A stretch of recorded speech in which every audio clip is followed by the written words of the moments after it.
Padayon ang pag-arangkada sa barangay serbisyo publiko sa mga barangay alang sa paghatod sa mga nagunang serbisyo sa mga lokal nga panggamhanan.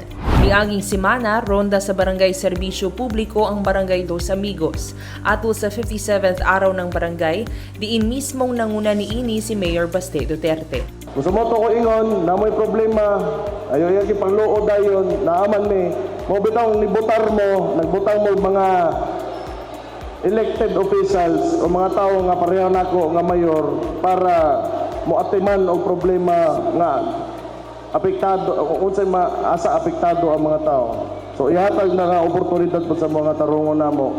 Pag oras gani sa mga hinanglan mo nako naar ko pirme mahimo gyud. Di ta mo biyaan, di ta mo talikdan, dugay ko na lang ginaingon. Gatusan ka mga residente ang naserbisyohan sa lain-laing lokal nga ahensya, ilabi na sa libreng medical ug dental services sa City Health Office ug mga serbisyo gikan sa laing mga ahensya sama sa City Housing Office, Office of the Vice Mayor ug uban pa. Gawas niini, nagpasiugdasad ang City Government of Davao ug kasalan ng Barangay Los Amigos, diin 14 ka mga parisan ang gipangkasal.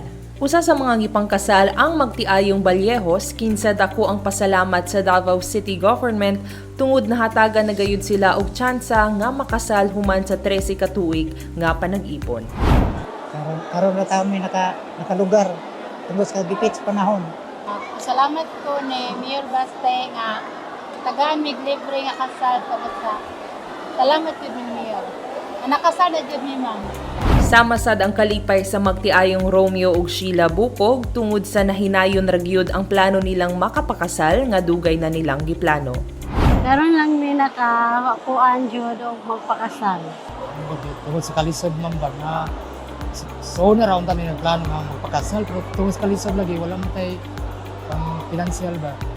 Una na kabalo nga ay kasalan ng barangay. At ako kay pasalamat mo na nagsiguro dyan nga pakasal ni kayo, libre man.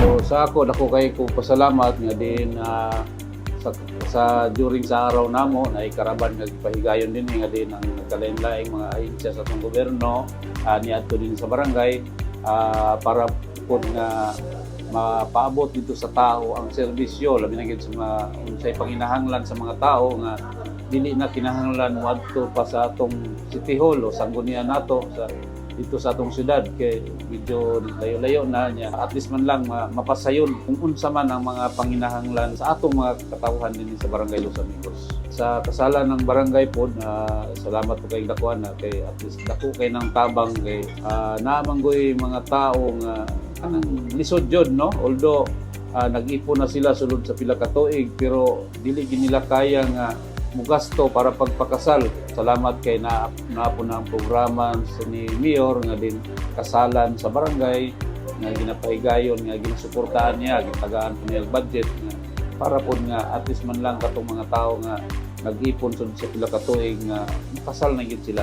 Samtang, labing gikalipay sa mga residente sa Barangay Mapula sa Paquibato District tungod usa kini sa pinakalayong barangay sa syudad, dakong tabang alang kanila ang paghatod sa mga serbisyo mismo sa ilang tugkaran. Kauban sad si Mayor Baste Duterte nga nakikimamat ug nakikatubang sa mga residente sa lugar alang sa pagtagad sa ilang mga panginanglan.